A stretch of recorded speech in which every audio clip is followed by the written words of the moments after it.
হযরত সাঈদ ইবনে আমির আল জুমাহি রাদিয়াল্লাহু তাআলা আনহু তিনি বিশ্বনবীর হিজরতের পরে কালেমা পড়লেন। কালেমা পড়ার সাথে সাথে হযরত সাঈদ ইবনে আমির আল জুমাহি রাদিয়াল্লাহু তাআলা আনহু হযরত আবু বকরের খলিফা সময় পেলেন। হযরত আবু বকর যখন বিদায় হয়ে গেলেন, ওমর রাদিয়াল্লাহু তাআলা আনহুর জামানায় ওমর রাদিয়াল্লাহু তাআলা আনহু মসজিদে নববীতে বসা। হযরত সাঈদ ইবনে আমির আল জুমাহি মসজিদের কর্নার থেকে বললেন, ওমর, রাষ্ট্র তুমি পরিচালনা করতেছো, সাবধানে সাবধানে রাষ্ট্র পরিচালনা করো, কেননা যদি সাবধানতা অবলম্বন করো কিয়ামতের দিন তোমাকে পাকড়াও করবে। একজন আওয়াজ দিয়ে বলেন, তিনি কে? আচ্ছা, ওমর রাদিয়াল্লাহু তাআলা আনহুর মতো সাহাবীরে যে ব্যক্তি সাবধানতা করে, ওই সাহাবী আবার কি সাধারণ সাহাবী হতে পারে? কথা বলেন, সাধারণ সাহাবী হতে পারে? ওমর রাদিয়াল্লাহু তাআলা আনহু ডাকলেন, জয় সাঈদ, এদিকে আসো। সাঈদ রাদিয়াল্লাহু তাআলা আনহু আসলেন। ওমর রাদিয়াল্লাহু তাআলা আনহু এবার বলছে, সাঈদ ইবনে আমির আল জুমাহি রাদিয়াল্লাহু তাআলা আনহু রে, সাঈদ, তুমি যেহেতু আমাকে সাবধানতা অবলম্বন করেছো, সাঈদ রে, আমিও তোমাকে একটা দেশের গভর্নর বানাতে চাই। সুবহানাল্লাহ। তুমি যেহেতু আমাকে সাবধানতা করেছো যে আমি যাতে সাবধানের সাথে দেশ চালাই, রাষ্ট্র পরিচালনা করি, তো আমি হিংসা করছি না, আমিও তোমাকে একটা দেশের গভর্নর বানিয়ে দিতে চাই, আর আমিও দেখতে চাই তুমি কিভাবে ওই দেশের রাষ্ট্রনায়ক হয়ে কিভাবে দেশটাকে শাসন করো। চিৎকার দিয়ে বলেন আল্লাহু আকবার। হযরত সাঈদ ইবনে আমির আল জুমাহি রাদিয়াল্লাহু তাআলা আনহু উনি বলেন, ওমর রে, আমারে আপনি মাফ কইরা দেন, কথা বলেছি, হয়তো আমার ভুল হয়ে গেছে, আপনি আমারে মাফ করে দেন। কোনোদিন আর আমি আপনাকে সাবধান করব না, কোনোদিন আপনাকে সাবধানতার জন্য কোনোদিন কথাই বলবো না। ওমর বলে, হবে না, তুমি যেহেতু আমারে সাবধানতা করেছো, নিশ্চয়ই তোমার ভিতরে ভয় আছে। কার? তোমাকেই লাগবে। তুমি আমারে সাবধানতা করছো মানে তোমার ভিতরে ভয় আছে একজনের। আওয়াজ দিয়ে বলেন, তিনি কে? তোমাকে লাগবে, আর তোমাকে আমি একটা দেশের গভর্নর বানাতে চাই। হযরত সাঈদ ইবনে আমির আল জুমাহি বলতেছে, কি কম তুমি, কি কোন আপনি?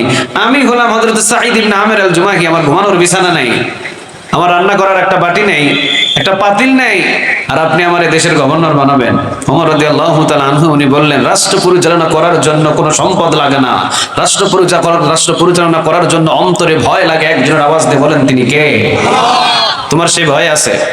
আমি টেস্ট করতে চাই, আমি তোমাকে যাচাই বাছাই করতে চাই, তোমাকে একটা দেশের গভর্নর বানাবো, সেটা হলো সিরিয়া। সুবহানাল্লাহ বলেন।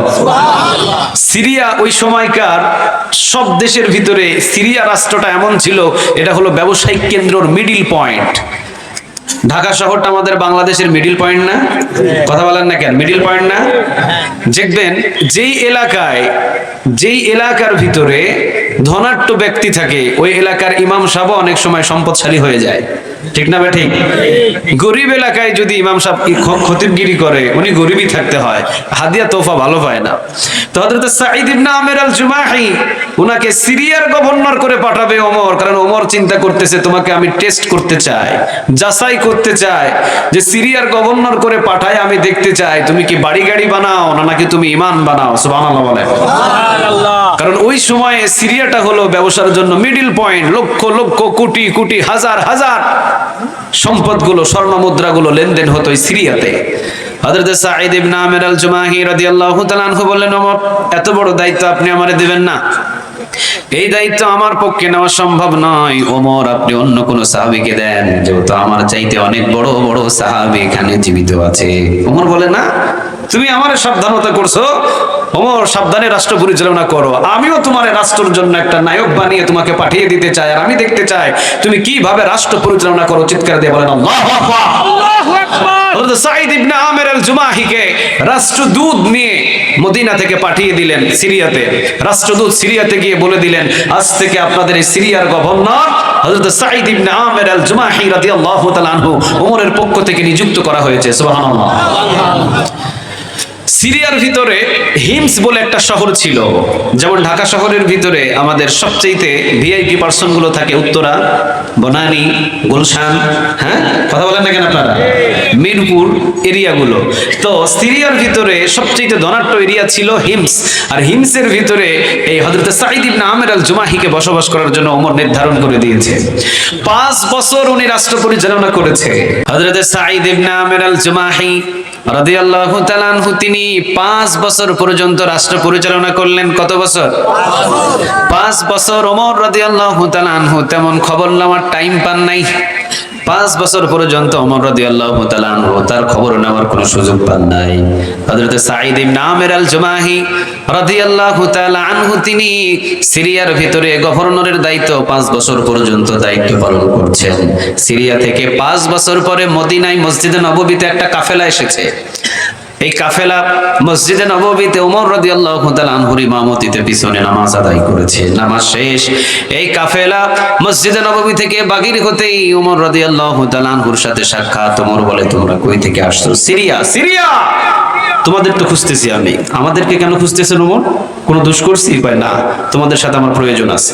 আজকে দস্তরখানার মেহমান তোমরা আমার সাথে হবা। সুবহানাল্লাহ। অর্ধ পৃথিবীর খলিফা ওমর, 12.5 লক্ষ বর্গমাইলের প্রেসিডেন্ট, এই মানুষের সাথে যদি দস্তরখানায় বসে খাবার খাওয়া যায়, এইরকম সৌভাগ্য কারো হয়? কথা বলেন না কেন, কারো হয়?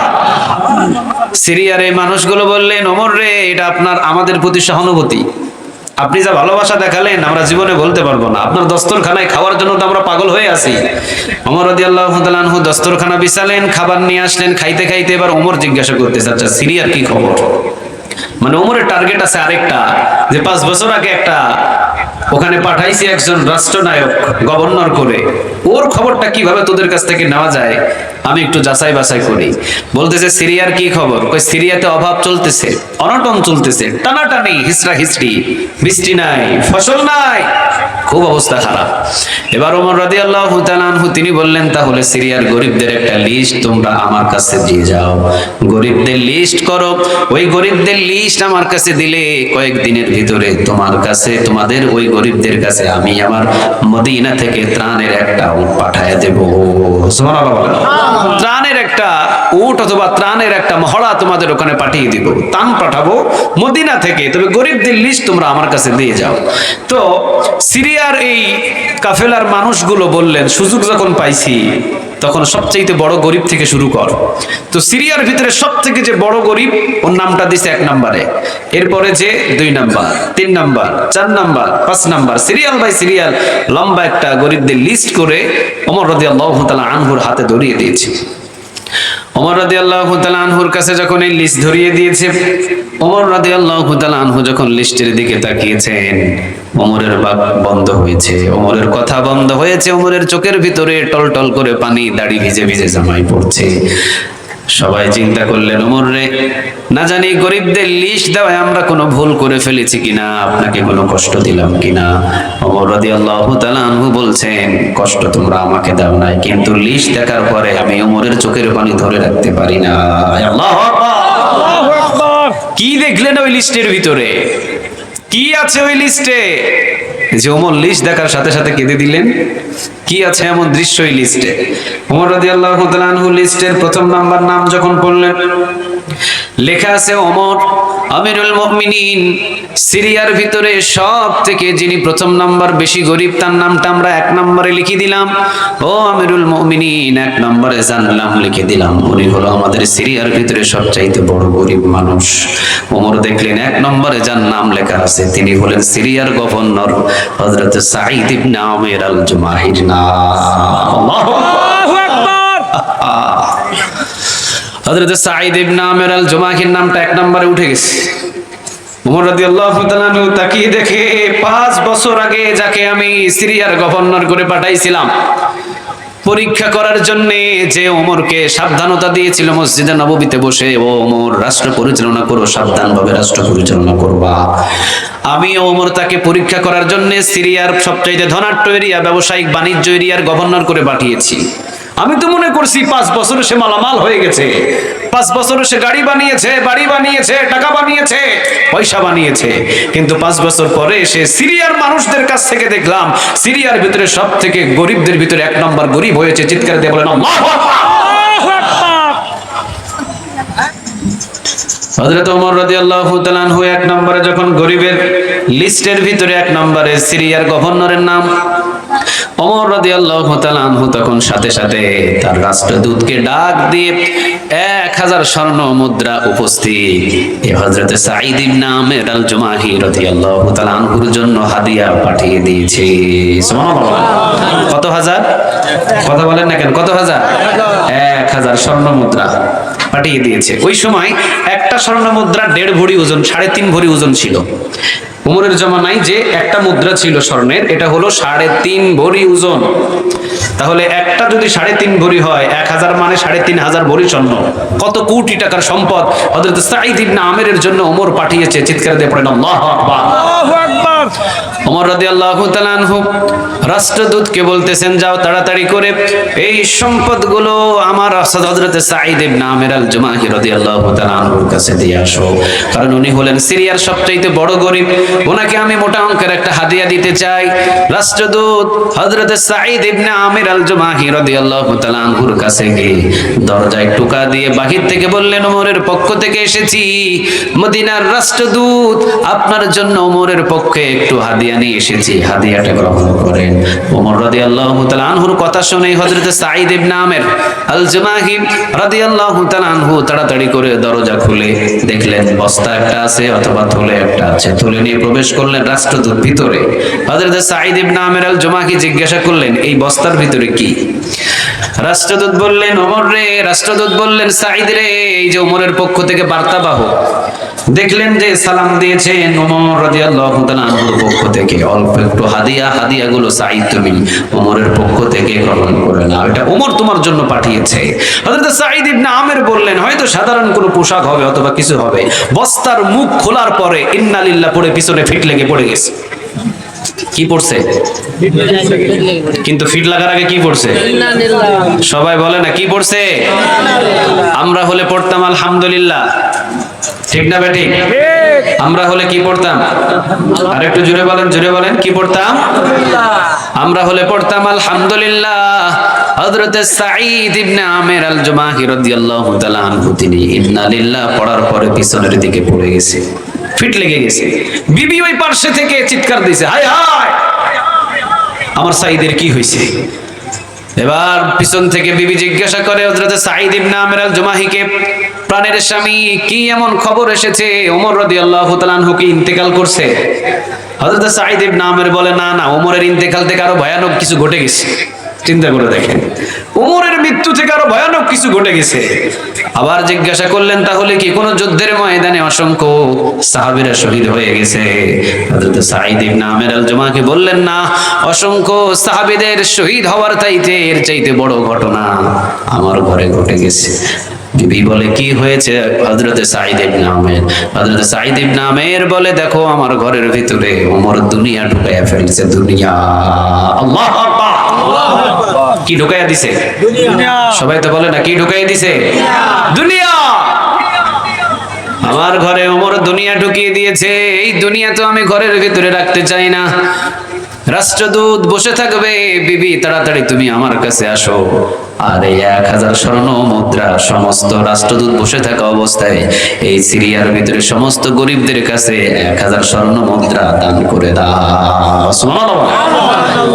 রাষ্ট্রদূত বসা, ওমরের রাষ্ট্রদূত বসা, বিবির হাতে 1000 স্বর্ণ মুদ্রা দিয়ে বাহির করে দিলেন, বিলিয়ে দাও। সিরিয়ার সব গরিবদের মাঝে 1000 স্বর্ণ বিলিয়ে দিয়ে যতক্ষণ না বিবি ঘরে ফিরেছে ততক্ষণ ওমরের রাষ্ট্রদূতকে ঘর থেকে বাহির হতে দেন নাই। চিৎকার দিয়ে বলেন আল্লাহু আকবার। ওমর রাদিয়াল্লাহু তাআলা আনহুর রাষ্ট্রদূতকে লাস্ট বলে দিয়েছেন, এমন কোন হাদিয়া যেন আমিরুল মুমিনিন ওমর আমার জন্য না পাঠায়। সুবহানাল্লাহ বলে।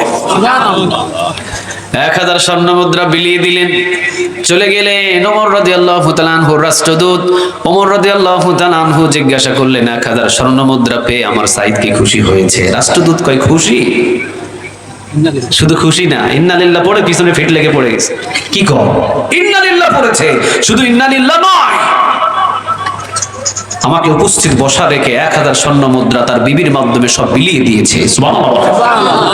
একটাও রাখে নাই, একটাও রাখে নাই। ওমর রাদিয়াল্লাহু তাআলা আনহু আবার অবাক হয়ে গেলেন। ওমর বললেন, এবার খবর দাও, আমি সিরিয়াতে আসতেছি। সুবহানাল্লাহ বলেন।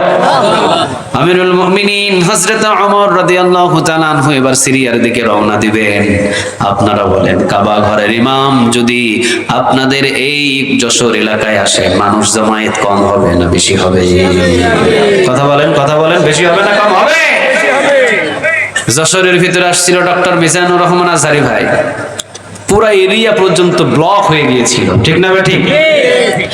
বাংলার জমিনের ভিতরে সাধারণ মানুষের ভিতরে যদি ডক্টর মিজানুর রহমান আজহারি ভাই যদি আসাতে এমন হয়, আমিরুল মুমিনিন যার এই কোরআনের ভিতরে 21 জায়গায় ওমরের ডিসিশনে কোরআনের আয়াত নাজিল হয়েছে, ওই ওমর যদি এই যশোরের ভিতরে আসতেন, ওয়াল্লাহি সারা বাংলার মানুষ পাগল হয়ে যেত, ঠিক না ঠিক?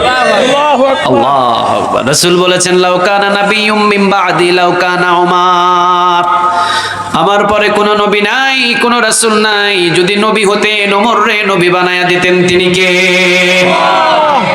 ওমর রাদিয়াল্লাহু তাআলা আনহু এমন মানুষ ছিলেন, ঘরের ভিতরে ঘুমিয়ে থাকতেন সাহাবীরা, আর ওমর রাদিয়াল্লাহু তাআলা আনহু ওই সাহাবীরা কি স্বপ্ন দেখতেন ওমর ঘরের ভিতর থেকে টের পেয়ে যেতেন। সুবহানাল্লাহ। আমিরুল মুমিনিন ওমর সাধারণ কোনো মানুষ নয়। হযরত আলী রাদিয়াল্লাহু তাআলা আনহু রাতের বেলা ঘুমিয়ে আছে। কথা বুঝতেছেন আমার? আলী রাদিয়াল্লাহু তাআলা আনহু রাতের বেলা ঘুমিয়ে আছেন। মধ্যরাতের ভিতরে রাসূল আলীর ঘরের ভিতরে ঢুকছে। ঢোকার পরে রাসূল হাঁটতেছে। রাসূল তো তখন বারজাখের জগতে, কবরের জগতে, ওমরের খলিফার সময়। ওমর তখন রাষ্ট্রপ্রধান। রাসূল ঘরের ভিতরে এসেছেন। আলী রাদিয়াল্লাহু তাআলা আনহু জিজ্ঞাসা করেছেন, রাসূলুল্লাহ আপনি আমার ঘরের ভিতরে কি জন্য এসেছেন? রাসূল, আপনার কোনো কি প্রয়োজন আছে নাকি আপনি আমারে বলেন, অর্ডার করেন আমি পূরণ করে দিই। রাসূল বলতেছেন, না আলী, আমি কিছু নিতে আসি নাই, আমি তোমার সাথে সাক্ষাৎ করতে এসেছি। হা করো। কি করো? কথা কয় না, কি করো? আপনারা বুঝতেছেন না আমার কথা? কোরআনের ময়দানে যদি কোরআনের কথার সাথে কথোপকথন না করেন, হযরত রাসূল সাল্লাল্লাহু আলাইহি ওয়াসাল্লাম উনি বলেছেন, ওই মানুষগুলোর জবানটা কবরের ভিতরে স্টপ হয়ে থাকবে, বন্ধ হয়ে থাকবে। মার রাব্বুকা বলবে হাব, ওয়া মা দীনুকা বলবে হাব, মান হাযা রাজুলুল্লাযী বুইসা ফীকুম বলবে হাব। আর যে কোরআনের সাথে কথা বলেছে দুনিয়ায়, মার রব্বুকা বলবে, মার রব্বুকা বলার আগেই বলবে আজীবন তো আমি রবের জন্য কুরবান দিয়েছি। চিৎকার দিয়ে বলেন আল্লাহু আকবার। জবানগুলো তো খুলতে হবে, কোরআনের সাথেই তো জবান খুলতে হবে। কোরআনের ময়দানে যখন জবান খুলবেন, তো আখিরাতে জবানটা খোলা রাখবেন। আওয়াজ দিয়ে বলেন, তিনি কে? কোরআনের ময়দানে জবান খুলবেন, তো কবরের ভিতরে অটোমেটিক জবান খুলে দিবেন। আওয়াজ দিয়ে বলেন তো তিনি কে? আমাদের চাইতে আবু জেহেল আরবি বেশি বুঝতো না কম বুঝতো? কথা বলে না। আবু জেহেল আমাদের চাইতে আরবি বেশি বুঝতো না কম বুঝতো? বেশি বুঝতো। কিন্তু আবু জেহেল কি কবরের ভিতরে মার রব্বুকার উত্তর দিতে পারছে? পারে নাই, কারণ আবু বকরের একদিনের সম্পর্ক কোরআনের সাথে হয় নাই, ঠিক না ঠিক? ওয়ামা দীনুকা, এই আবু জেহেলের উত্তর জানা ছিল যে ওয়ামা দীনুকার উত্তর কি, কারণ ওর চাইতে আরবি ভাষা বাংলাদেশের ভিতরে কেউ জানে না, ওর জানা ছিল। মান হাযা রাজুলুল্লাযী বুইসা ফীকুম, এটা আরবি দিয়ে উত্তর কিভাবে দিতে হবে আবু জেহেলের চাইতে বেশি কেউ জানতো না এই বাংলাদেশের ভিতরে। কিন্তু উনি উত্তর দিতে পারে নাই, কারণ উনি কোরআনের সাথে কোনোদিন কথাই বলে নাই, ঠিক না ঠিক? তা আপনিও যদি কোরআনের সাথে কথা না বলেন, আপনার জবানটারেও বন্ধ করে দিতে পারেন। আওয়াজ দিয়ে বলেন, তিনি কে? হযরত আলী রাদিয়াল্লাহু তাআলা আনহু রাসূলকে বলছেন, রাসূল স্বপ্নে জগতে এসেছেন আলীর ঘরে। আলী রাদিয়াল্লাহু তাআলা আনহু তিনি বলছেন, নবী কোনো কাজ আছে নাকি, আপনি আমারে বলেন আমি করে ফেলে দিই। রাসূল বললেন, না আলী, আমি তোমার ঘরের ভিতরে তেমন কোনো কাজ করতে আসি নাই, তবে আলী রে তোমাকে আমি একটা হাদিয়া দিব, তুমি হা করো। আলী রাদিয়াল্লাহু তাআলা আনহু হা করলেন। রাসূল পকেটের ভিতর থেকে একটা খুরমা খেজুর আলীর মুখে ঢুকাইয়া দিলেন। সুবহানাল্লাহ। কয়টা খুরমা খেজুর? কথা বলেন, কয়টা? একটা দিলেন, একটা খুরমা খেজুর আলীর মুখে ঢুকিয়ে দিলেন। আলী রাদিয়াল্লাহু তাআলা আনহু ফজরের নামাজের আগ মুহূর্তে যখন ঘুম থেকে উঠেছেন, আলী রাদিয়াল্লাহু তাআলা আনহু দেখেন রাসূলের স্বপ্নে দেওয়া সেই খেজুরের আটি এখনো মুখের ভিতরে আছে। আটিটা বাহির করে নিয়ে আলী রাদিয়াল্লাহু তাআলা আনহু রেখে দিয়ে মারছে মসজিদে দৌড়। মসজিদে ওমরের ইমামতিতে নামাজ চলছে। ওমর রাদিয়াল্লাহু তাআলা আনহু নামাজ শুরু করে দিয়েছেন। আল্লাহু আকবার, নামাজ শুরু। আলহামদুলিল্লাহি রাব্বিল আলামিন আর রহমানির রহিম মালিকি ইয়াউমিদ্দিন। শুরু হয়েছে নামাজ, রুকু সিজদা সব শেষ। মসজিদের বাহির থেকে একজন বৃদ্ধা মহিলা বলেন অথবা পুরুষ বলেন, এক ঝুড়ি খেজুর এনে বলতেছেন, নতুন গাছের খেজুর, এই খেজুরটা মসজিদের সমস্ত ফজর নামাজের মুসল্লিদের হাতে হাতে বিলিয়ে দেন। সুবহানাল্লাহ। ওই সময় মসজিদে নববীতে ফজর নামাজের পরে মানুষ হাদিয়া আনতেন।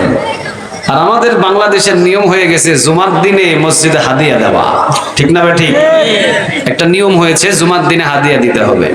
ফজর নামাজের পরে যদি হাদিয়া দেন, এলাকার সবচেয়ে ফজর নামাজে যারা মুসল্লি ওদেরকে হাদিয়া খাওয়ালে ওই হাদিয়াতে বরকত বেশি দিবেন। আওয়াজ দিয়ে বলেন তিনি কে?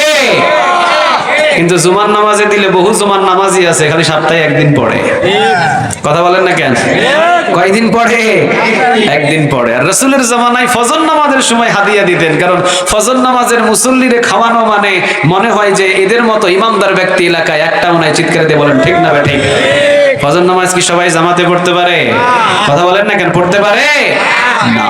আর যারা পড়ে তারা পাক্কা ইমানদার। চিৎকার দিয়ে পড়েন আল্লাহু আকবার।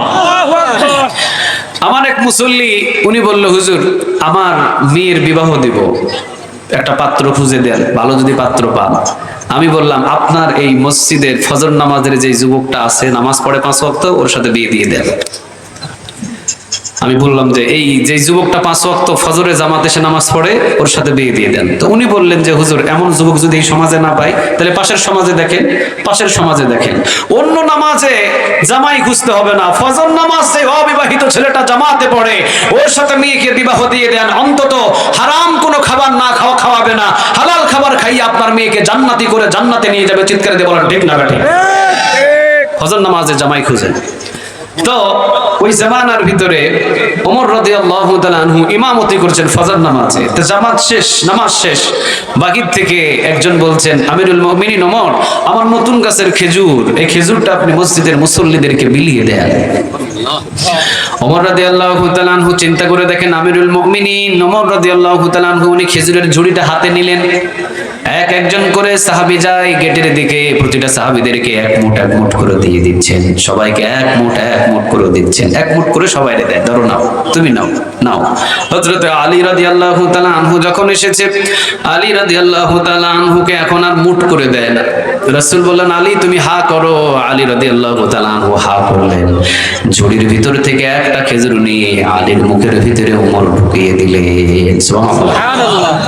আলী রাদিয়াল্লাহু তাআলা আনহু উনি বললেন, ওমর সবাইরা আপনি এক মুষ্টি করে খেজুর দিলেন, আর আপনি আমাকে একটা খেজুর মুখের ভিতরে ঢুকায় দিলেন, কেন আমি কি আর খেজুর পাবো না?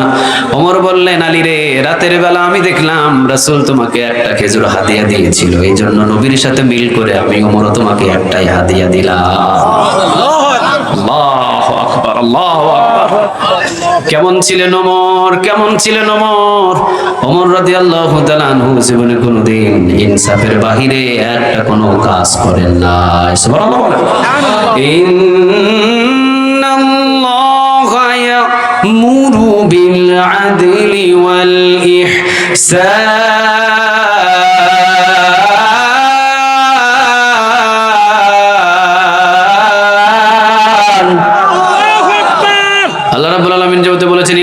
নিশ্চয় আল্লাহ মানে আল্লাহ, ইয়ামুরু মানে আদেশ দিচ্ছেন, বিল আদল ইনসাফ বলা হয়ে যাও কার কথা?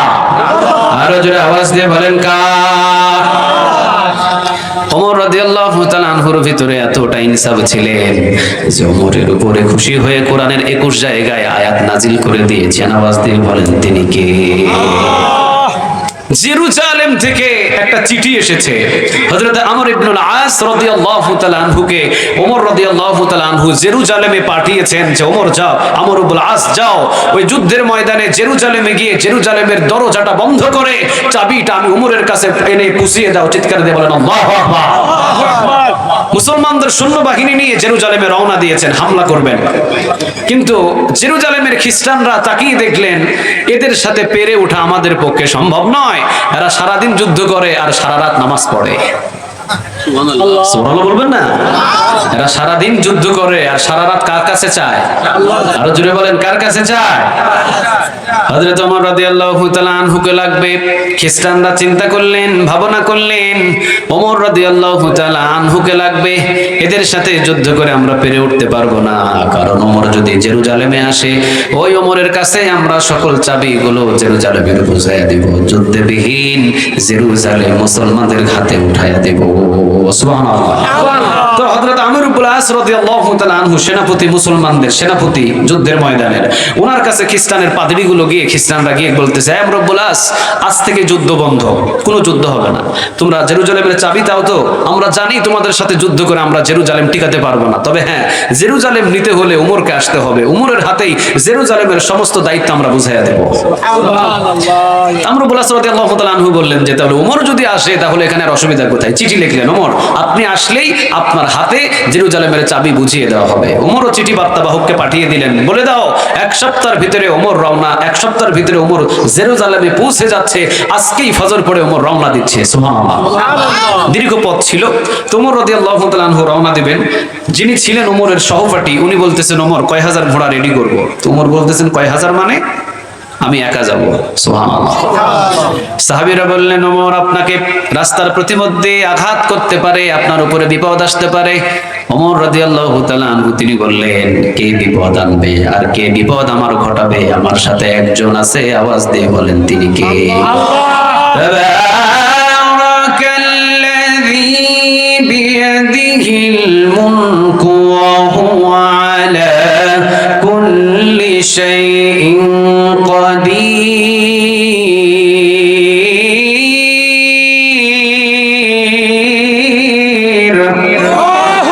ওয়া হুয়া আলা কুল্লি শাইইন কদির। বরকতময় আল্লাহ, যার হাতে মানে রাজত্ব, রাজত্বগুলো কার?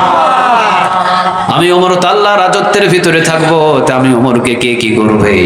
যে যাই করুক না কেন আমার সাথে আছেন একজন, আওয়াজ দিয়ে বলেন তিনি কে? ওমর বললেন কাউকে লাগবে না, আমি একাই রওনা দেব, শুধু উটের রশি টানার জন্য একটা চাকর দাও। কি দাও? কথা বলে না, কি দাও? চাকর দাও। ওমর রাদিয়াল্লাহু তাআলা আনহুর উটের রশি ধরার জন্য একটা চাকরকে দেওয়া হলো। চাকর সারাদিন রশি টানলেন। ওমর রাদিয়াল্লাহু তাআলা আনহু সন্ধ্যাবেলা বিশ্রাম নিলেন, তাবু গাড়লেন, খাবার দাবার সে ইবাদত বন্দেগী করে ফজর নামাজ পড়ে ওমর রাদিয়াল্লাহু তাআলা আনহু উটের রশি ধরে দাঁড়িয়ে আছে। সুবহানাল্লাহ বলবেন না? ওমর রাদিয়াল্লাহু তাআলা আনহু উটের রশি ধরে দাঁড়ানো। ওমর রাদিয়াল্লাহু তাআলা আনহু তিনি বলেন চাকরকে, তুমি আজকে উটের পিঠে ওঠো, গতকালকে তুমি রশি ধরে টেনেছো, আজকে তুমি উটের পিঠে উঠবা আর আমি ওমর সারাদিন রশি টানবো। আল্লাহু আকবার। সারাদিন ওমর রাদিয়াল্লাহু তাআলা আনহু রশি টানলেন। চাকর বারবার বলে ওমর আপনি আমারে দেন। ওমর ধমক দেয় আর চাকর ঘাবড়ে যায়, কারণ ওমর নরম না গরম? কথা বলেন, নরম না গরম? রাসূল বলেছেন আরহামু উম্মতি বি উম্মতি আবু বকর, আমার উম্মতের ভিতরে নরম প্রকৃতির সাহাবী হলেন আবু বকর। সুবহানাল্লাহ বলেন। ওয়া আশাদুহুম ফি আমরিল্লাহি ওমর, আর আরেকজন গরম আছে, উনি হলেন ওমর। নরম আর গরমের সমন্বয়ে কালেমার পতাকা পথ করে উড়াইয়া দিয়েছেন তিনি কে? আমরা শুধু নরম হলে চলবে না, মাঝে মাঝে ওমরের মতো গরম হওয়ার দরকার আছে না? না, লিল্লাহি তাকবীর, লিল্লাহি তাকবীর, নারে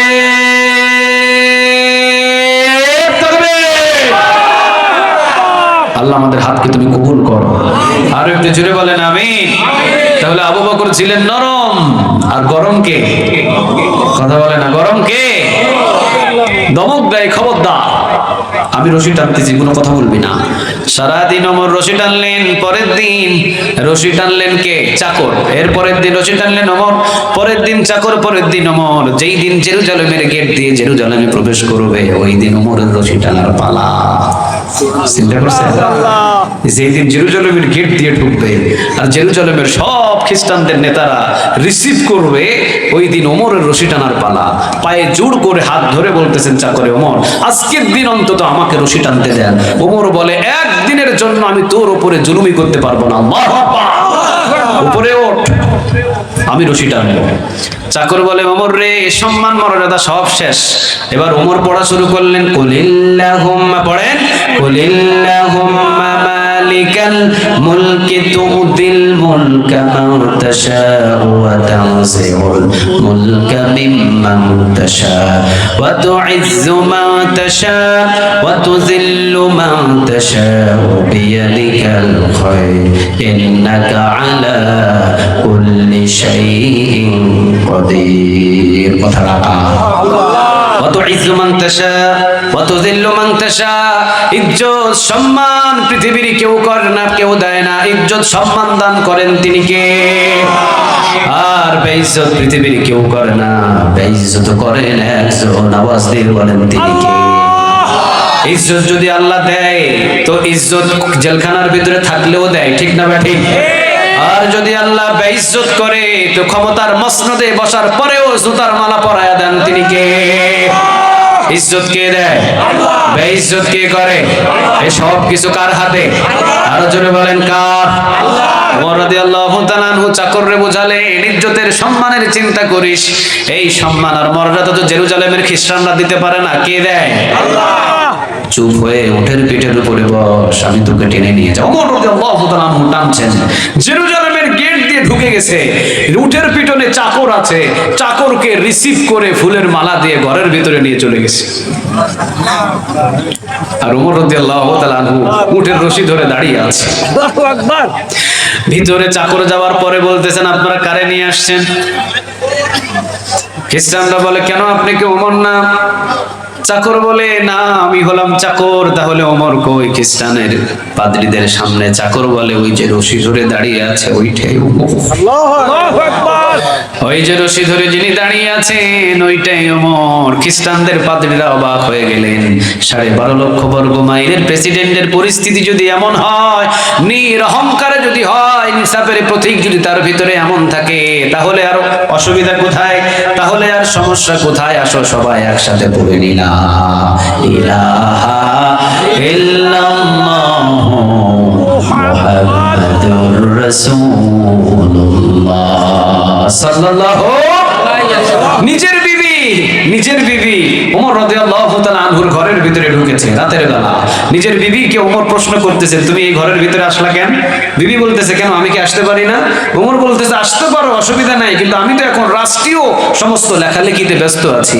ওমরের বিবি বলছেন, রাখেন আপনার লেখা, আগে আমার কথা শুনতে হবে। ওমর রাদিয়াল্লাহু তাআলা আনহু বলছেন, বিবি কি কথা বলবা বলো। এবার বিবি বলতেছেন, আমার সাংসারিক বিষয় নিয়ে আমি আপনার সাথে পরামর্শ করতে চাই। ওমর রাদিয়াল্লাহু তাআলা আনহু যখন সংসারের কথা শুনেছে, ফু দিয়ে সামনের বাতি নিভিয়ে দিয়েছে। চারাক বাতি থাকে না? কথা বলেন না কেন? চারাক বাতি থাকে, কি দিয়ে চলে? এইটাও জানে না, কি দিয়ে চলে? তেল দিয়ে কেরোসিন। এটা কি এখন আছে? আজ থেকে 10 বছর 15 বছর কারেন্ট যখন ছিল না তখন ছিল। তো ওমর রাদিয়াল্লাহু তাআলা আনহুর জামানায় তো উনি কেরোসিনের তেল দিয়ে চারাক বাতি জ্বালিয়ে রাষ্ট্রীয় লেখালেখির কাজ করতেন। নিজের বিবি যখন সাংসারিক বিষয়ে ওমরের সাথে পরামর্শ করবে, ফু দিয়ে বাতি নিভিয়ে দিয়েছে। নিজের বিবি বললেন, ওমর রে, আপনি আমার অপমান করলেন। বিবি বলতেছেন, আপনি আমার অপমান করলেন। ওমর বলতেছে, বিবি কি অপমান করলাম তুমি বলো। এবার বিবি বলতেছে, আপনি আমারে দেখা কেন চারাক বাতি নিভাইয়া দিলেন? অন্ধকার রুমের ভিতরে কিভাবে আমি আপনার সাথে কথা বলবো? ওমর হাত জোড় করে বললেন, বিবি ব্যক্তিগত কথা তোমার শুনবার জন্য 12.5 লক্ষ বর্গ মাইলের জনগণের কেরোসিনের তেল যদি আমি জ্বালাই, কিয়ামতের দিন এই ওমর রে কাঠ গড়ায় দাঁড় করাবেন। এইরকম নেতা হাজার হাজার লাগে না। সারা পৃথিবীর মুসলমানদের জন্য এরকম ওমরের মতো যদি একটা নেতা হয়, সারা বিশ্বের মুসলমান ইসলাম কায়েম করে ফেলবে, ঠিক না বেঠে? নেতার মতো নেতা লাগে কয়টা? আরো জোরে বলেন কয়টা? ওমর রাদিয়াল্লাহু তাআলা আনহু ছিলেন এমন মানুষ, নিজের বিবি একদিন পায়েস খেতে চাইছে। পায়েস কি খেতে চাইছে? কথা বলে না, কি পায়েস? নিজের বিবি বলে বলেছে যে আমিরুল মুমিনিন আপনি একদিন আমার পায়েস খাওয়ান। ওমর বলতেছে রাষ্ট্রের পরিস্থিতি ভালো না, খোঁচা খোঁচা আটার রুটি খাও। ওমর রাদিয়াল্লাহু তাআলা আনহু খোঁচা খোঁচা আটার রুটি খেতেন।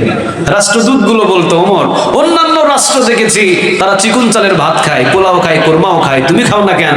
ওমর বলে যেই দিন আমার 12.5 লক্ষর সকল মানুষগুলো চিকন চালের ভাত খাবে সেই দিন ওমরও চিকন চালের ভাত খাবে। চিৎকার দিয়ে বলেন আল্লাহু আকবার। কারে বলে নেতা? সুবহানাল্লাহ বলবেন না? নিজের বিবি একদিন পায়েস খেতে চাইছে, পায়েস নিজের বিবি আমিরুল মুমিনিন 12.5 লক্ষ বর্গ মাইলের প্রেসিডেন্ট ওমর সান্ত্বনা দিয়ে বলছে পরিস্থিতি ভালো না, ভালো হইলে তোমার মজা করে পায়েস খাওয়াবো।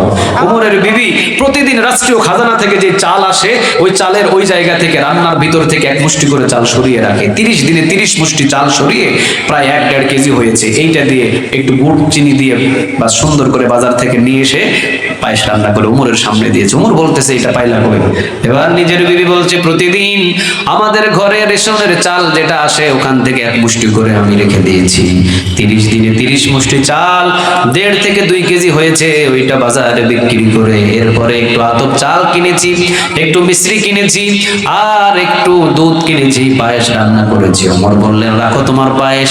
রাষ্ট্রীয় খাজানায় গিয়ে বললেন আগামী কাল থেকে ওমরের ঘরে 1 মুষ্টি চাল কম পাঠাইবা, কারণ 1 মুষ্টি চাল ছাড়াও ওমরের পরিবার চলতে পারে। কম পাঠাইবা, আগামীকাল থেকে 1 মুষ্টি চাল ওমরের ঘরে কম পাঠাবা, কারণ এতদিন পর্যন্ত ওমরের ঘরে 1 মুষ্টি চাল বেশি গিয়েছে। 1 মাস ওমরের ঘর 1 মুষ্টি চাল ছাড়াও চলতে পেরেছে, মানে 1 মুষ্টি চাল ওমরের ঘরে বেশি যায়, এটা আজ থেকে কম পাঠাইবা। চিৎকার দিয়ে বলেন আল্লাহু আকবার। জীবনে কোনোদিন ইনসাফের 19 থেকে 20 করে নাই। সুবহানাল্লাহ বলবেন না? নিজের ছেলে আব্দুর রহমানকে বিবাহ করিয়েছেন। সংসার অভাব অনটন।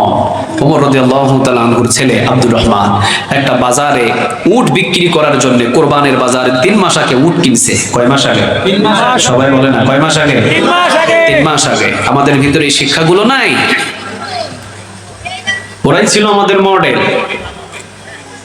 ওদেরকে অনুসরণ করে, রাসূলকে অনুসরণ করে যদি আমরা জিন্দেগি করতে পারি, দুনিয়াতে থাকাকালীন আমাদের জন্য জান্নাতের দরজা আল্লাহ খুলে দিবেন। সুবহানাল্লাহ।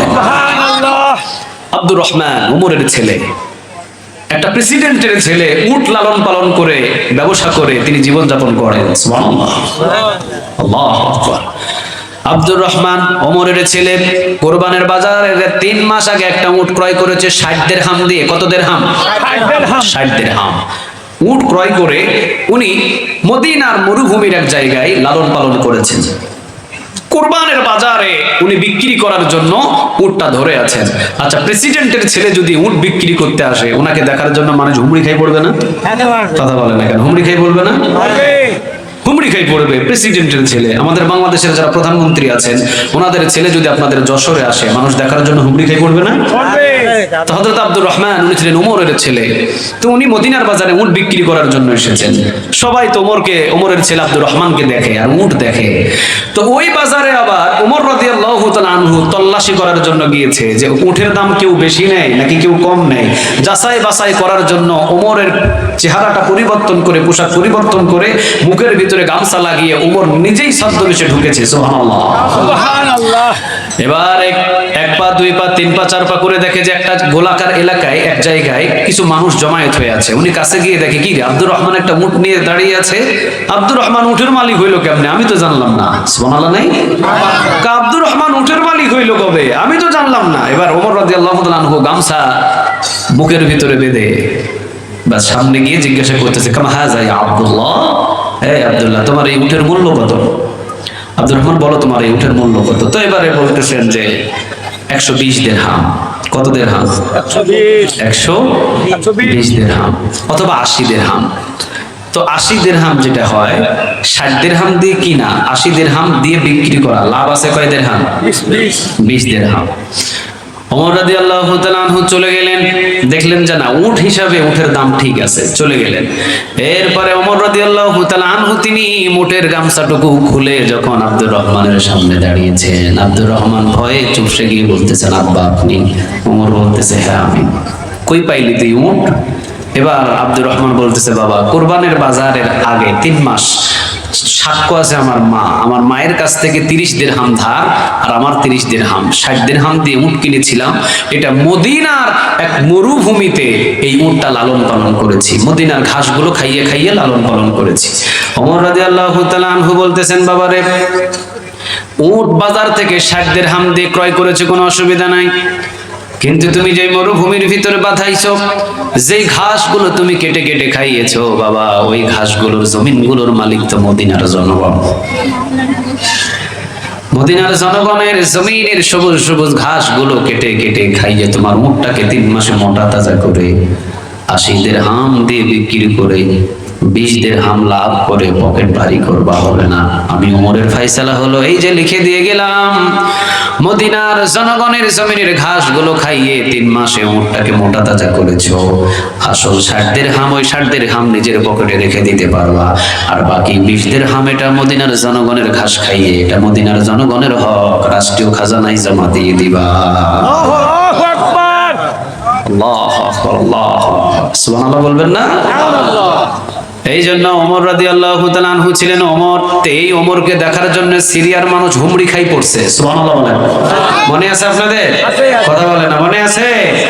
ওমর কোথায় যাইতেছে? কথা বলেন, কোথায় যাইতেছে? কাকে দেখার জন্য?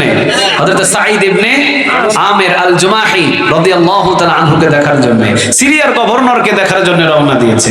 ওমর রাদিয়াল্লাহু তাআলা আনহু যখন রওনা দিয়েছে, সিরিয়ার ভিতরে একটা মঞ্চ বানানো হয়েছে, হাজার হাজার লক্ষ লক্ষ মানুষ জমায়েত হয়েছে এখানে। হযরত সাঈদ ইবনে আমির আল জুমাহি মাথা নিচের দিকে দিয়ে বসে আছেন।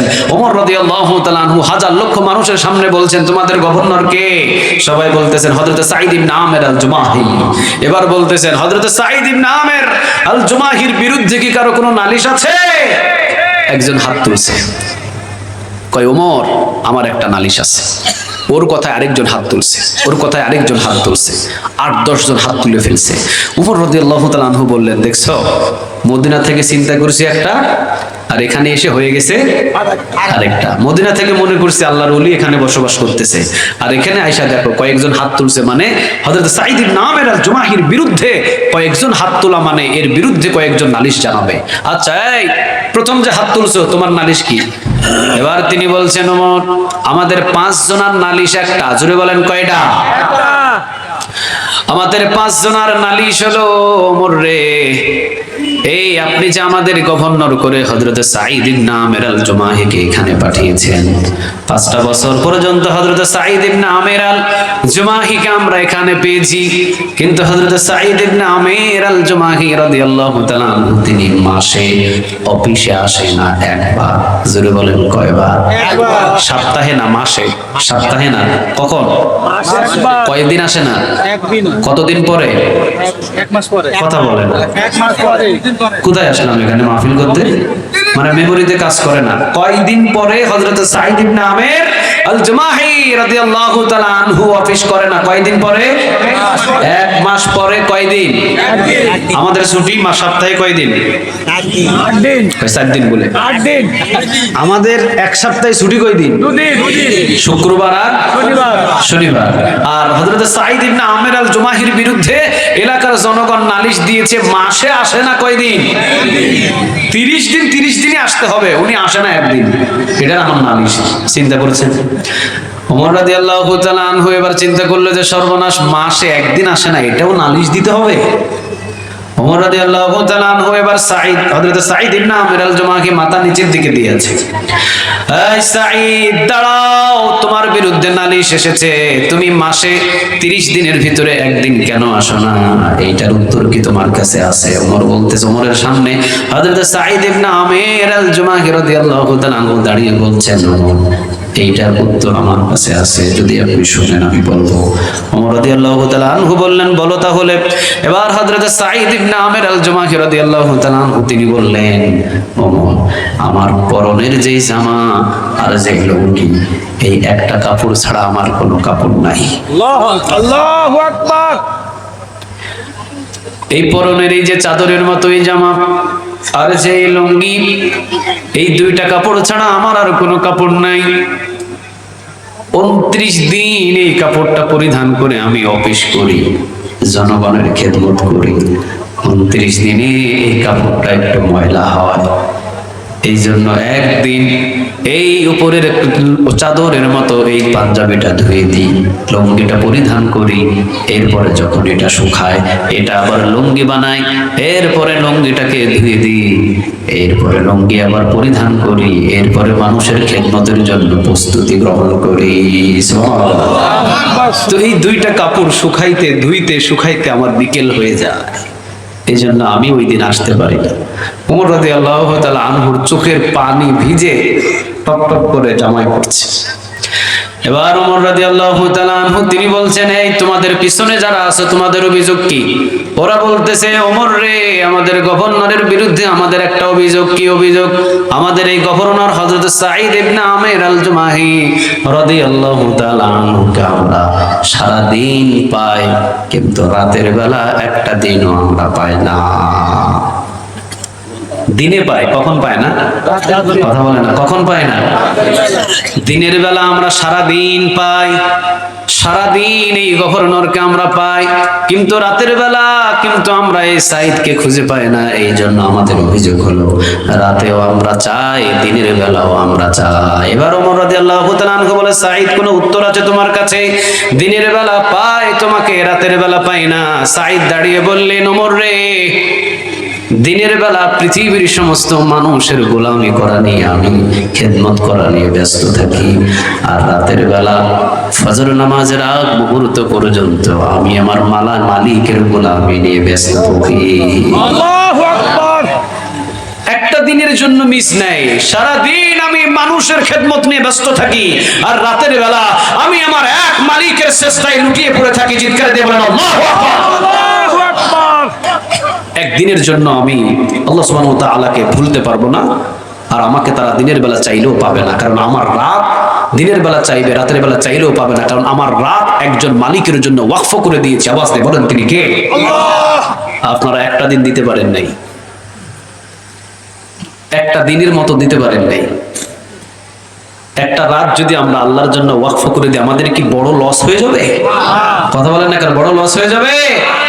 হযরত সাঈদ ইবনে আমির আল জুমাহিকে ওমর বললেন, সাঈদ, তোমার যে আমল, শুধু মৃত্যু দেরি হবে, জান্নাতে যেতে দেরি হবে না। চিৎকার দিয়ে বলেন আল্লাহু আকবার। আল্লাহু আকবার। এই জন্য যে কথাগুলো বলেছিলাম, কোরআনের ময়দানে যখনই আসবেন, যখনই বসবেন, কোরআনের ময়দানে যখনই জমায়েত হবেন, আরশ থেকে খুশি হয়ে যাবেন। একজন আওয়াজ দিয়ে বলেন তিনি কি? সবাই বসতে রাজি আছেন তো? আরো জোরে বলেন, বসতে রাজি আছেন তো?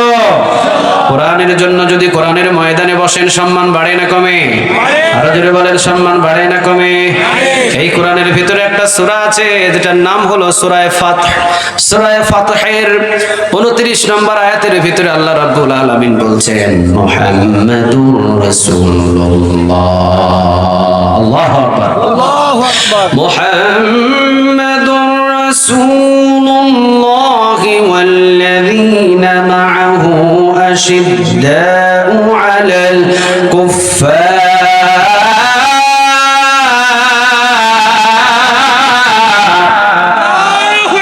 কথা বলেন তো দেখি, একটু আওয়াজ দিয়ে বলেন, বলেন কার? সূরা ফাতহের 29 নম্বর আয়াতের ভিতরে আল্লাহ রাব্বুল আলামিন বলছেন, মুহাম্মাদুর রাসূলুল্লাহ। মুহাম্মদ হলে আল্লাহর রাসূল। কার রাসূল বলেন? কথা বলেন, কথা বলেন, কার রাসূল? রাসূল বলতে আব্দুল্লাহি ওয়া রাসূলু, আমি হলাম আল্লাহর গোলাম এবং রাসূল। মাঝে মাঝে বলতেন, আল্লাহুম্মা ইন্নী আবদুকা, আল্লাহ আমি আপনার গোলাম। ওয়াবনু আমাতিক, বান্দার ঘরের গোলাম। ওয়াবনু আমাতিক, বান্দের ঘরের গোলাম। নাসিয়াতি বিয়াদিক, আল্লাহ আমার চুলের মুঠি আমার আপনার হাতের মুঠোয়। আমি রাসূল হয়েছি তাতে কি হয়েছে? আমার চুলের মুঠি আপনার হাতের মুঠোয়। আপনি যেমনি বলবেন মুহাম্মদ ওইভাবেই চলবে। সুবহানাল্লাহ। তাহলে রাসূল হলেন একজন, রাসূল মুহাম্মদ হলেন একজনের রাসূল। আওয়াজ দিয়ে বলেন তিনি কে? আরো জোরে বলেন তিনি কে? এর ভিতরে কোনো সন্দেহ? কথা বলেন, কথা বলেন, কোনো সন্দেহ নাই, কোনো সন্দেহ নাই। মুহাম্মাদুর রাসূলুল্লাহ, মুহাম্মদ হলেন আমার আল্লাহর রাসূল। চিৎকার দিয়ে বলেন আল্লাহু আকবার। আল্লাহু আকবার। রাসূলকে অনুসরণ করতে সবাই রাজি আছেন তো? মা আতাকুমুর রাসূলু ফাখুযুহু ওয়া মা নাহাকুম আনহু ফান্তাহু। রাসূল যা বলে তা ধরো, যা নিষেধ করে তা ছাড়ো, জান্নাতের পথ সহজ করে দিবেন। আওয়াজ দিয়ে বলেন তিনি কে? রাসূল বলতেন আমার দুনিয়াতে তিনটা জিনিস পছন্দ। জোরে বলেন কয়টা? রাসূল বলতেন আমার দুনিয়াতে সর্বপ্রথম কয়টা জিনিস পছন্দ? সবাই মুখস্থ করতে হবে। কয়টা? রাসূলের পছন্দের জিনিস কয়টা? তিনটা। এক নাম্বার রাসূল বলতেন আমি মায়ের জাতিদের বেশি ভালোবাসি। সুবহানাল্লাহ বলেন। নেককার বিবিদের আমি বেশি ভালোবাসি, মায়ের জাতিদের আমি বেশি ভালোবাসি, কারণ মায়েদেরকে রাসূল যত সম্মান করেছে এত বেশি সম্মান পৃথিবীর আর কেউ করতে পারবে না। ঠিক না ভাই? ঠিক। মায়ের জাতিদের রাসূল বেশি ভালোবাসতেন, মহিলাদেরকে রাসূল বেশি ভালোবাসতেন, নারীদেরকে রাসূল বেশি ভালোবাসতেন। বিশেষ করে মায়ের দিকে রাসূল এত মহব্বত করেছেন, যখন বিশ্বনবী সাল্লাল্লাহু আলাইহি ওয়াসাল্লামের দুধ মা হালিমাতুস সাদিয়া কালেমা পড়লেন, রাসূল ছাগল জবাহ করলে যেখানেই থাকুক মায়ের জন্য নিজে পায়ে গিয়ে ছাগলের গোশতগুলো পৌঁছিয়ে দিয়ে আসতেন। চিৎকার দিয়ে বলেন আল্লাহু আকবার।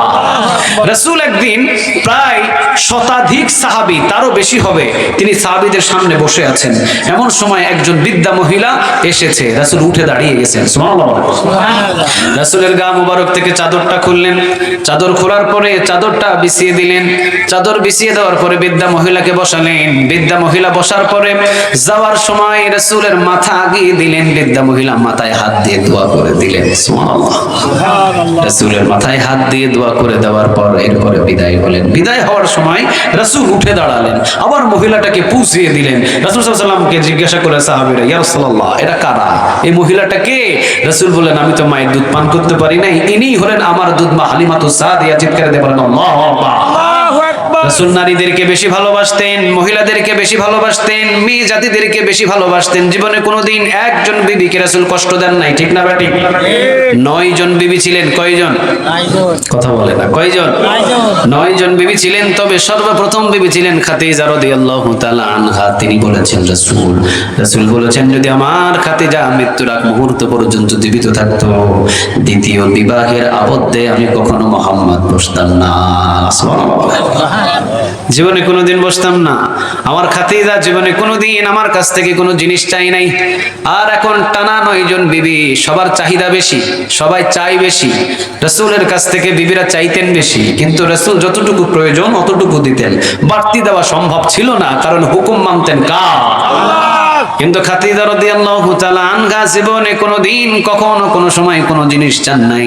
রাসূল বলেছেন আম্মা জান আয়েশা রাদিয়াল্লাহু তাআলা আনহাকে, আয়েশা রে আমার খাদিজা শুধু 3টা জিনিস আমার কাছ থেকে চাইছে। কয়টা?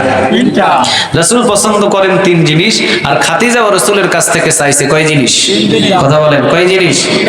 যাওয়ার আগ মুহূর্তে আমি যখন কবরের নসিহত করেছি, কবরের আলোচনা করেছি, কারণ পৃথিবীতে যা কিছু করুক না কেন কবরের জগতের ভিতরে নবীর স্ত্রী বলে, নবীর বিবি বলে, নবীর ছেলে বলে, নবীর মেয়ে বলে, নবীর সাথী বলে কবর থেকে মাপ পাওয়া যাবে না, কারণ কবর হুকুম মানে কার?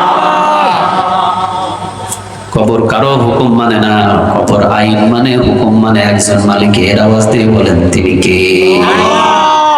আমার খাদিজা কবর থেকে বড় ভয় পেত, আমার খাদিজার কবর থেকে বড় ভয় পেত। আমার খাদিজা রাদিয়াল্লাহু তাআলা আনহা উনি যখন মৃত্যুর আগ মুহূর্তে আমার কাছ থেকে 3টা জিনিস চেয়ে নিয়েছিল, বলেছিল আপনি জীবনে কোনোদিন আপনার কাছে আমি কোনো জিনিস চাই নাই, 3টা জিনিস আমি চাই। আমার খাদিজাকে বলেছিলাম ও খাদিজা তুমি 3 জিনিস চাও, আমি মুহাম্মদ যেভাবে হোক তোমার 3টা জিনিস আমি পূরণ করে দেব।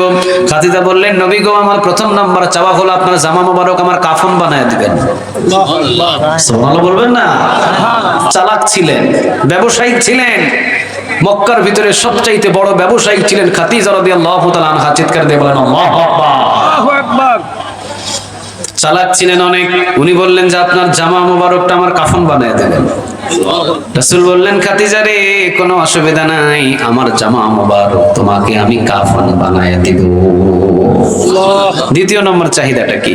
এবার খাদিজা বলতেছেন আমার কবর মোবারকে সর্বপ্রথম আপনি নেমে আপনার পিঠ মোবারক লাগিয়ে দিবেন, কারণ আপনার ঘাম যদি আমার কবরে লাগে তো এই কবরে জাহান্নামের আগুন আসতে পারে না। চিৎকার দিয়ে বলেন আল্লাহু আকবার। চালাক ছিলেন। খাদিজা রাদিয়াল্লাহু তাআলা আনহার কাছে, খাদিজা রাদিয়াল্লাহু তাআলা আনহা তিনি চাইলেন আমার কবরে আপনার পিঠ মুবারক সর্বপ্রথম আমাকে শোয়ানোর আগে আপনি শুইবেন। সুবহানাল্লাহ। এরপরে 3 নাম্বার, নবী গো আমার কবর ছেড়ে দিয়ে সবাই চলে আসলেও আপনি আসতে পারবেন না।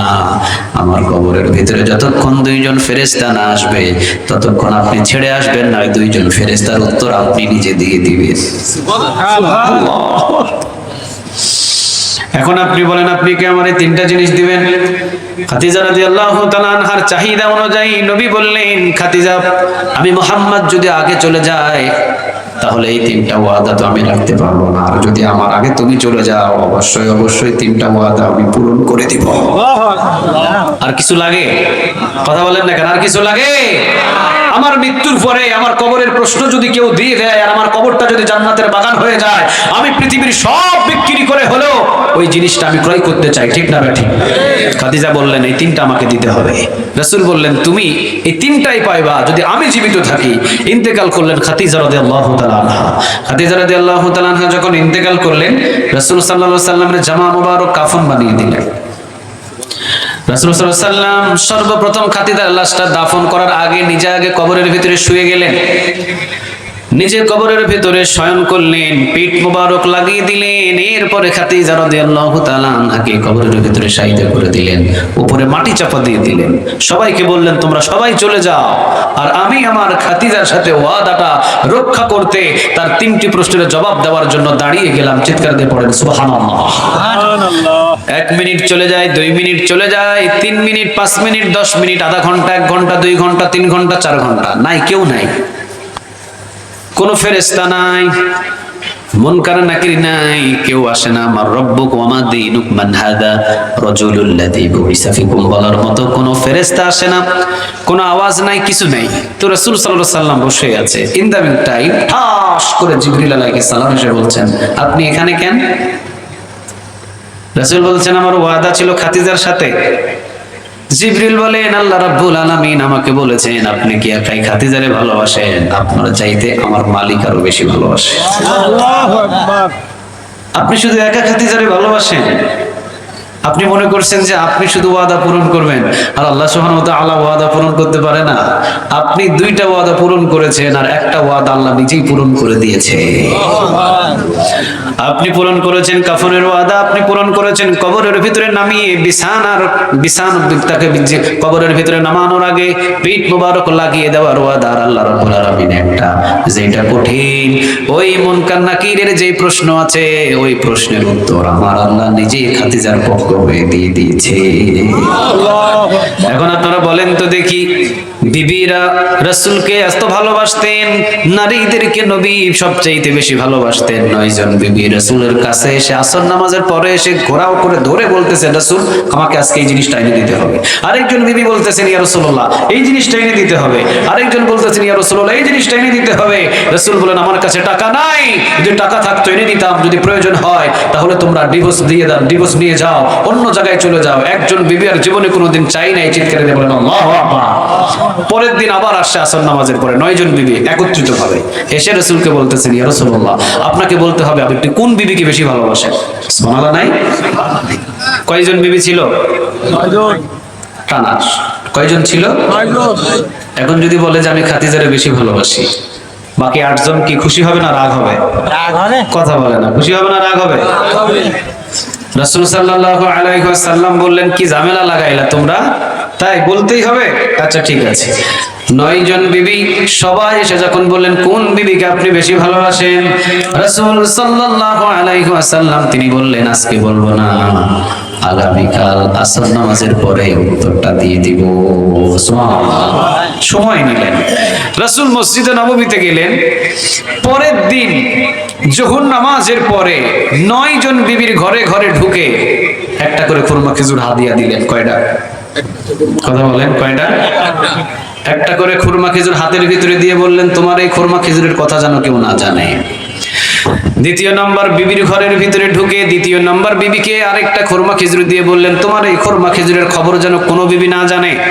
সব বিবিকে একটা একটা একটা একটা করে খুরমা খেজুর দিলেন এবং কাউকে নিষেধ করলেন কেউ যেন কারো খুরমা খেজুরের কথা না জানে, মানে কেউ জানেই না। যে প্রথম বিবিকে দিয়েছেন ওনাকে নসিহত করেছেন তোমার এই খুরমা খেজুরের কথা যেন কেউ না জানে। ও বলছে ঠিক আছে ইয়া রাসূলুল্লাহ, কাউকে বলবো না, কাউকে বলবো না। তো 9 জন বিবির ভিতরে ঢুকে 9 জনকে খেজুর দিয়ে রাসূল চলে গেছেন মসজিদে নববীতে। নামাজ শেষ করে আসর নামাজ পড়ে এসেছেন, সব বিবিরা ঘেরাও করে ধরছে, ইয়া রাসূলুল্লাহ এখন না বলার কথা আপনি কোন বিবিকে বেশি ভালোবাসেন?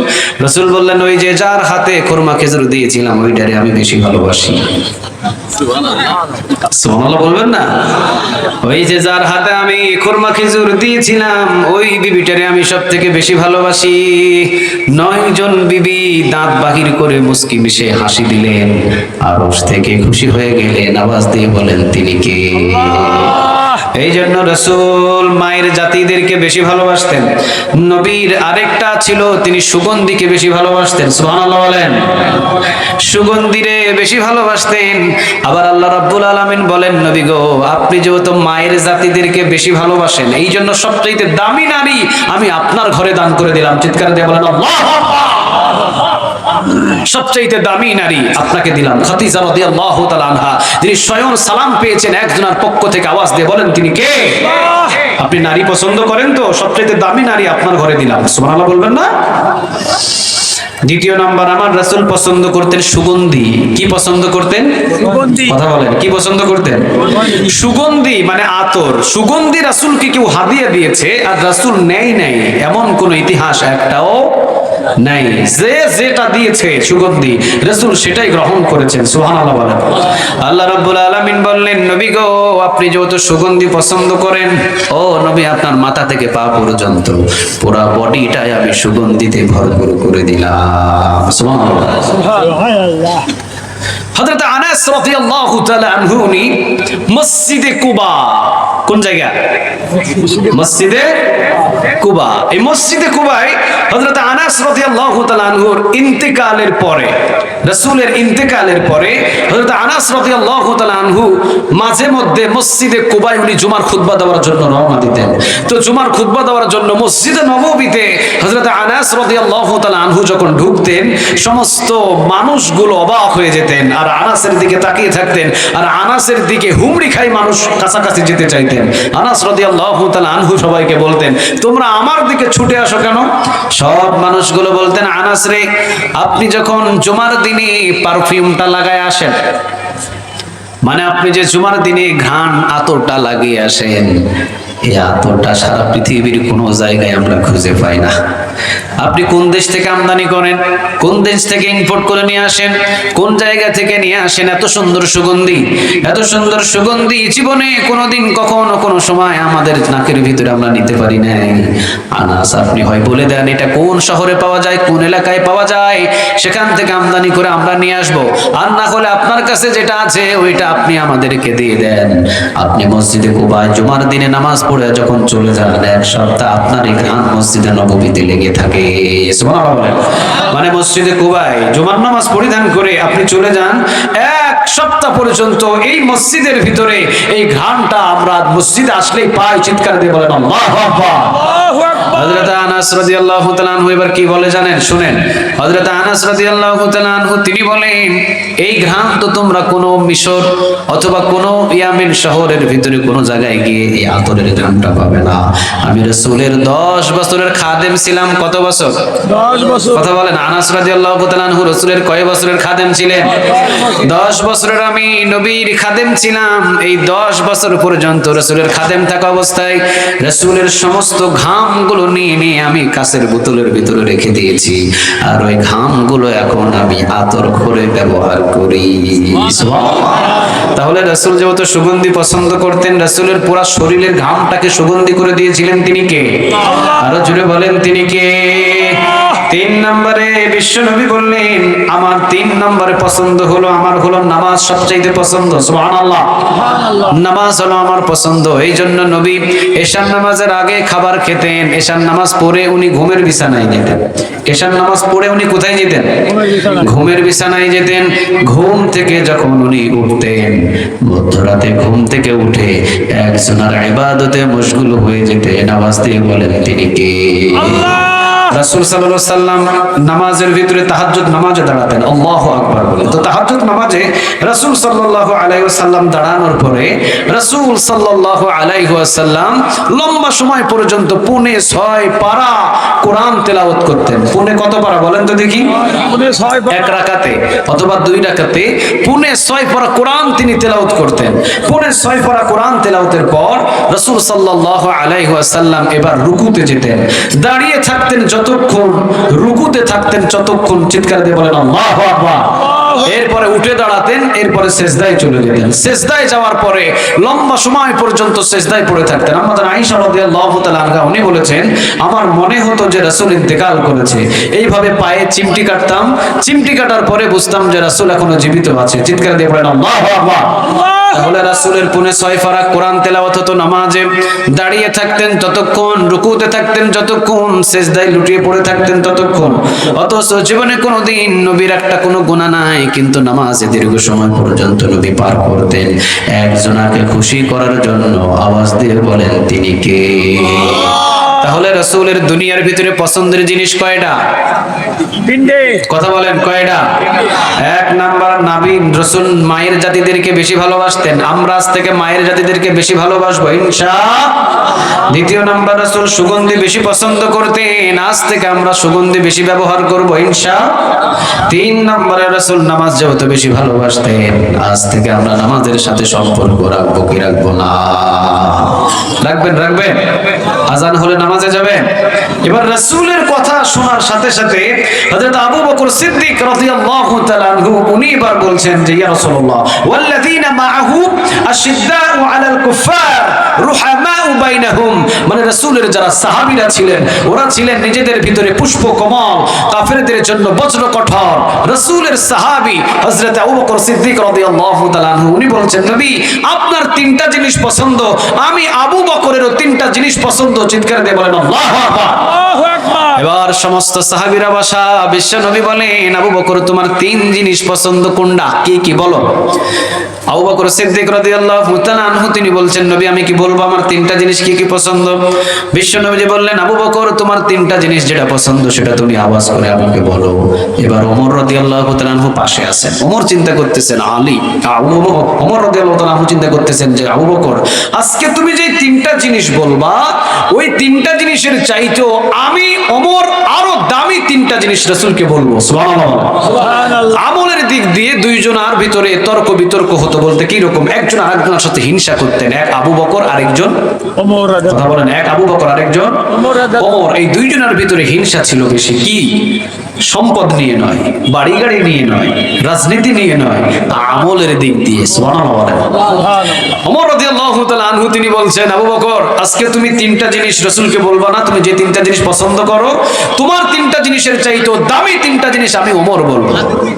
এবার হযরত আবু বকর সিদ্দিক রাদিয়াল্লাহু তাআলা আনহু বললেন, নবী আমার 3টা জিনিস পছন্দের, আমি কি বলবো? রাসূল বললেন, হ্যাঁ বলো। ওমর বলতেছে যে হ্যাঁ আবু বকর তুমি বলো, তবে আমার সাথে তুমি পেরে উঠতে পারবা না। এবার আবু বকর বললেন, নবী গো সর্বপ্রথম হলো আপনার চেহারা মোবারক আমার পৃথিবীর সবথেকে বেশি ভালো লাগে। সুবহানাল্লাহ, সুবহানাল্লাহ। ওমর রাদিয়াল্লাহু তাআলা আনহু মাথাটাকে নিচের দিকে দিয়ে বললেন, আবু বকর রে আজকেও তোমার সাথে আমি পেরে উঠতে পারলাম না। সুবহানাল্লাহ বলবেন না? ও আবু বকর আজকেও তোমার সাথে আমি পেরে উঠতে পারলাম না।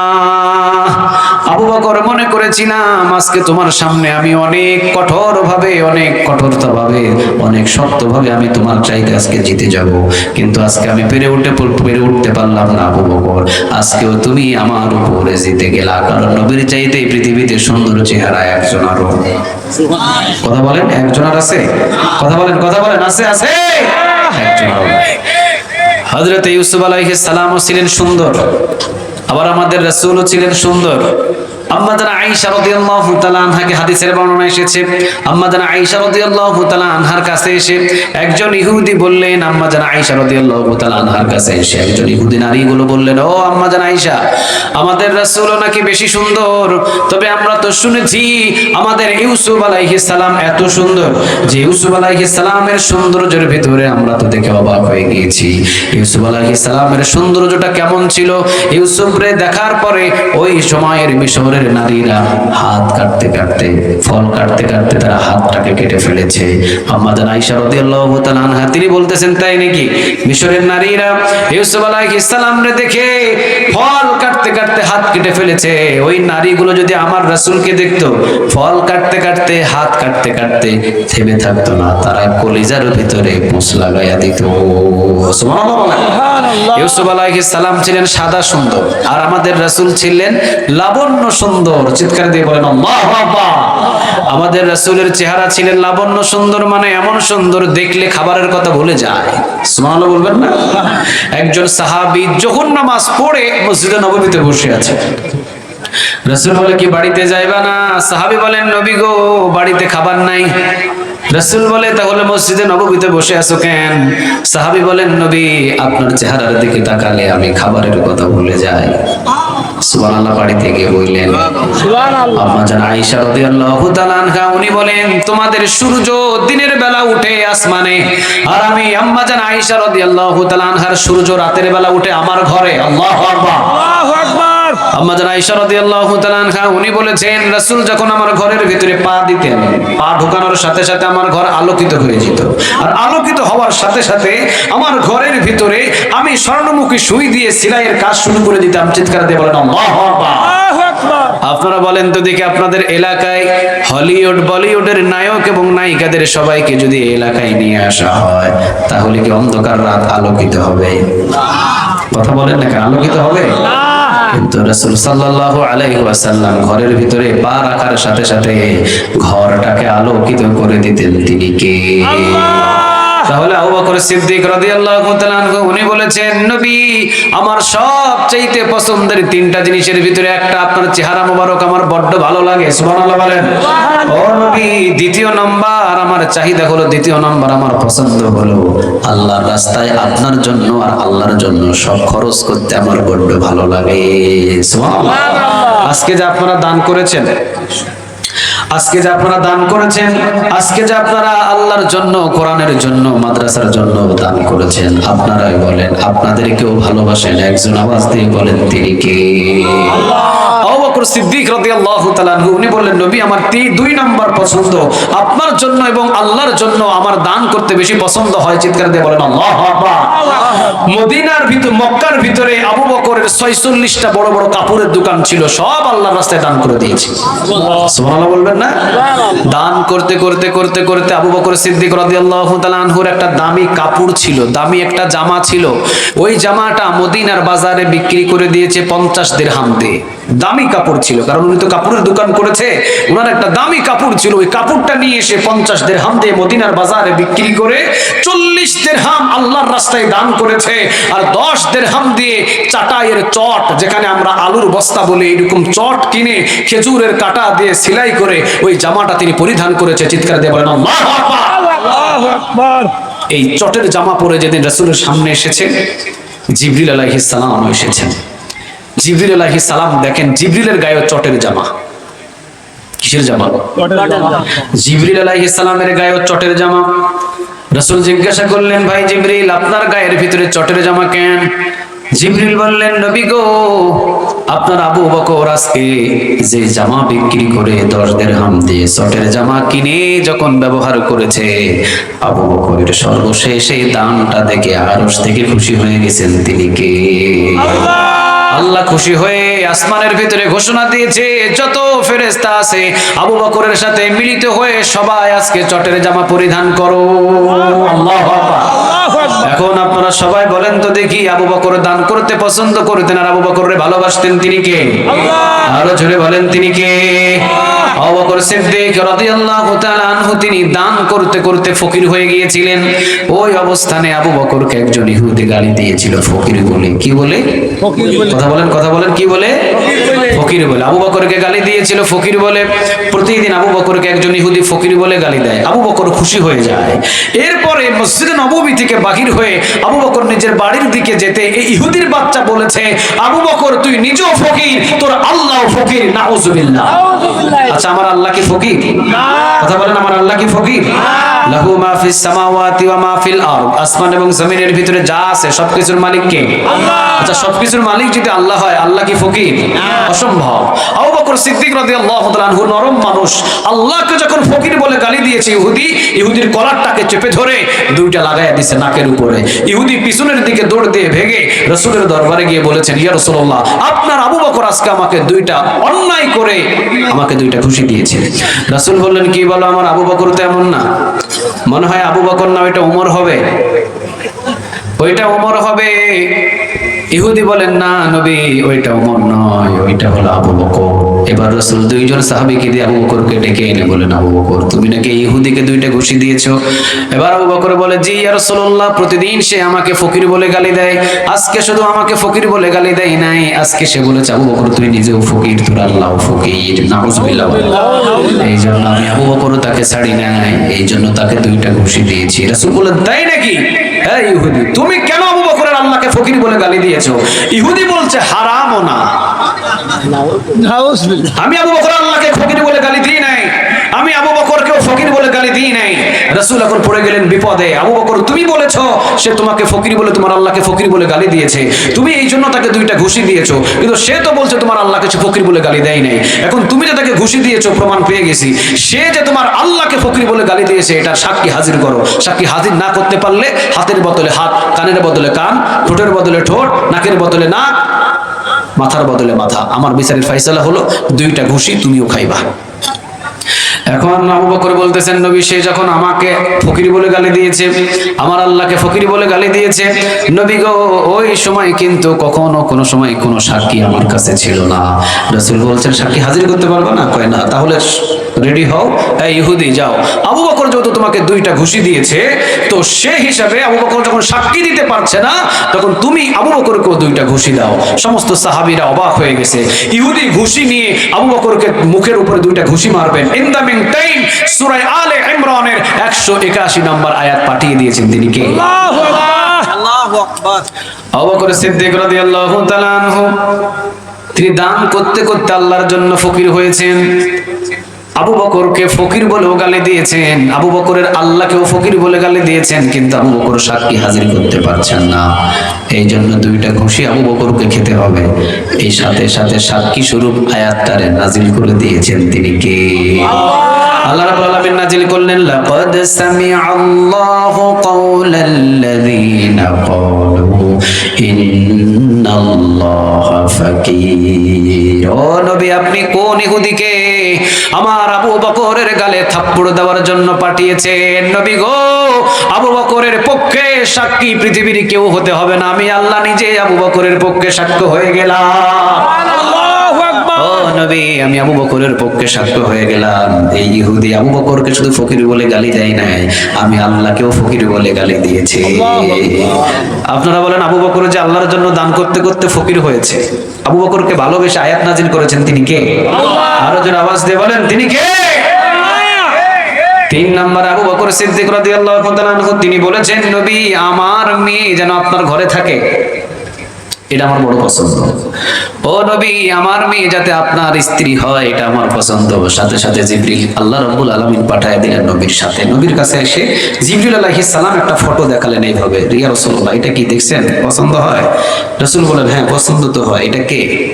আপনার পছন্দ হয় কিনা বলেন। জিবরিল বলে, আপনার পছন্দ হয় কিনা বলেন। রাসূল বলে, হ্যাঁ পছন্দ হয়। তাহলে আপনি রাজি থাকলে আল্লাহর পক্ষ থেকে এটার সাথে আপনার বিবাহ হবে। সুবহানাল্লাহ বলেন। সুবহানাল্লাহ। রাসূল বলে, আমি তো চিনি না এটাকে। আবু বকর সিদ্দিক রাদিয়াল্লাহু তাআলা আনহু আপনার ঘরে তার একটা কন্যা সন্তান পাঠানোর জন্য ইচ্ছা পোষণ করেছে, এই জন্য আল্লাহ আবু বকরের মেয়েকে আপনার জন্য কবুল করে নিয়েছে। সুবহানাল্লাহ। আমাদের আয়েশা রাদিয়াল্লাহু তাআলা আনহার বিবাহের ঘটক স্বয়ং একজনা করেছেন। আওয়াজ দিয়ে বলেন তো, তিনি কে? আল্লাহ যেন আমাদের সবাইকে কবুল করে, বলেন আমিন। আরো একটু আওয়াজ দিয়ে বলেন আমিন। আমিন। কোরআনের জন্য যদি রাত হযরত সাঈদ ইবনে আমির আল জুমাহি রাদিয়াল্লাহু তাআলা আনহুর জন্য প্রতিনিয়ত রাত আমরা কুরবান দিতে পারি আল্লাহর জন্য, আমাদের জন্য জান্নাতের পথটা সহজ করে দিবেন। তিনি কে? আল্লাহ। ওমর রাদিয়াল্লাহু তাআলা আনহুর মতো যদি আমরা ইনসাফওয়ালা হতে পারি, নিজের পরিবার হোক আর যেখানেই হোক, ওমরের মতো যদি ইনসাফওয়ালা হতে পারি, আমাদের উপরে রাজি হয়ে যাবেন। আওয়াজ দিয়ে বলেন, তিনি কে? আল্লাহ। রাসূল সাল্লাল্লাহু আলাইহি ওয়াসাল্লামকে সূরা ফাতহের 29 নম্বর আয়াত অনুযায়ী রাসূল সাল্লাল্লাহু আলাইহি ওয়াসাল্লামকে যদি অনুসরণ করে আমরা চলতে পারি, আমাদের আখিরাতের জিন্দেগি সফল করে দিবেন। আওয়াজ দিয়ে বলেন, তিনি কে? আল্লাহ। আল্লাহ যেন আমাদের প্রত্যেককে আমল করার তৌফিক দান করে। আর একটু বলা যায় না আমিন? আল্লাহ যেন আমাদের জিন্দেগি আমল দিয়ে ভরপুর করার তৌফিক দান করে, বলেন আমিন। ওয়া আখিরু দাওয়ানা আনিল হামদুলিল্লাহি রাব্বিল আলামিন।